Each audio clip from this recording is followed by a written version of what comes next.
बिस्मिल्लाहिर्रहमानिर्रहीम। जवार Hussain YouTube channel के नाजरीन, अस्सलाम वालेकुम। मैं जवार हुसैन आप सबको अपने यूट्यूब चैनल पर खुशामदीद कहता हूँ। नाजरीन, दरख्तों और पौधों की हमारी ज़िंदगी में बहुत ही ज़्यादा अहमियत है। हम जो सांस लेते हैं वो ऑक्सीजन पौधे ही पैदा करते हैं, दरख्त ही पैदा करते हैं। लेकिन बदकिस्मती ये है कि हमने इतने कीमती सरमाया को गलत इस्तेमाल करना शुरू कर दिया है।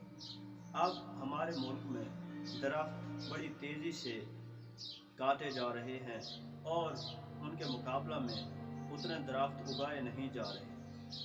हालांकि ये सोसाइटी का एक बहुत बड़ा हिस्सा है। सिर्फ इंसानों ही की नहीं बल्कि हर जानदार की ज़िंदगी का इन्हिसार दरख्तों और पौधों पर है।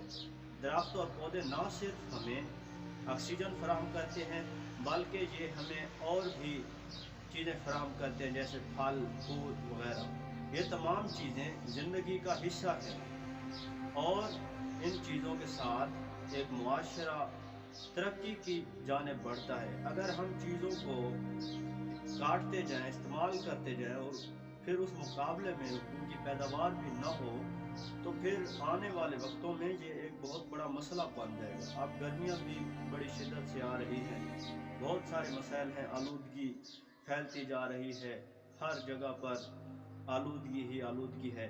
तो हमें चाहिए कि हम दरख्तों को उगाएं, इस मुहिम को तेज़ करें।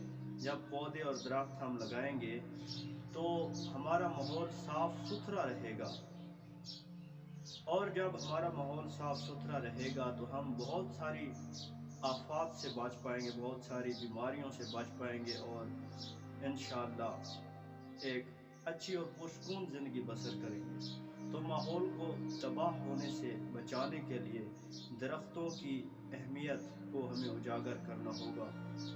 अब हमें चाहिए कि हम अपनी मदद आपके तहत पौधे और दरख्त लगाएं ताकि हमारे मुआशरे में एक अच्छी और खुशगवार फ़िज़ा बरकरार रहे और आलूदगी से पाक माहौल हमें मुयस्सर हो। तो मैं दरख्वास्त करता हूँ आप सब से कि आप पौधे और दरख्तों की अहमियत लोगों को भी बताएं और ख़ुद भी आगाज़ करें, क्योंकि ये सवाब का काम भी है। और अगर हम ये पौधे और दरख्त उगाएंगे तो इसका हमें और भी फ़ायदा होगा। तो उम्मीद है कि आपको हमारी ये छोटी सी वीडियो पसंद